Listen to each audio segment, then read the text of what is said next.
एक राजा के घर एक राजकुमार ने जन्म लिया। राजकुमार स्वभाव से ही कम बोलते थे। राजकुमार जब युवा हुआ तब भी अपनी उसी आदत के साथ मौन ही रहता था। राजा अपने राजकुमार की चुप्पी से परेशान रहते थे कि आखिर ये बोलता क्यों नहीं है। राजा ने कई ज्योतिषियों, साधु महात्माओं एवं चिकित्सकों को उन्हें दिखाया, परंतु कोई हल नहीं निकला।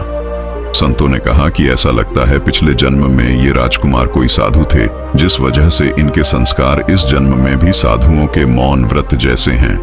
राजा ऐसी बातों से संतुष्ट नहीं हुए।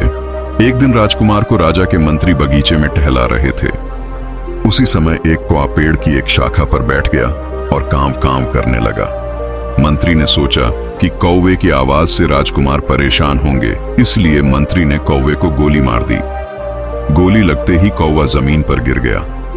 तब राजकुमार कौवे के पास जाकर बोले कि यदि तुम नहीं बोले होते तो नहीं मारे जाते। इतना सुनकर मंत्री बड़ा खुश हुआ कि राजकुमार आज बोले हैं और तत्काल ही राजा के पास ये खबर पहुंचा दी। राजा भी बहुत खुश हुआ और मंत्री को खूब ढेर सारा उपहार दिया।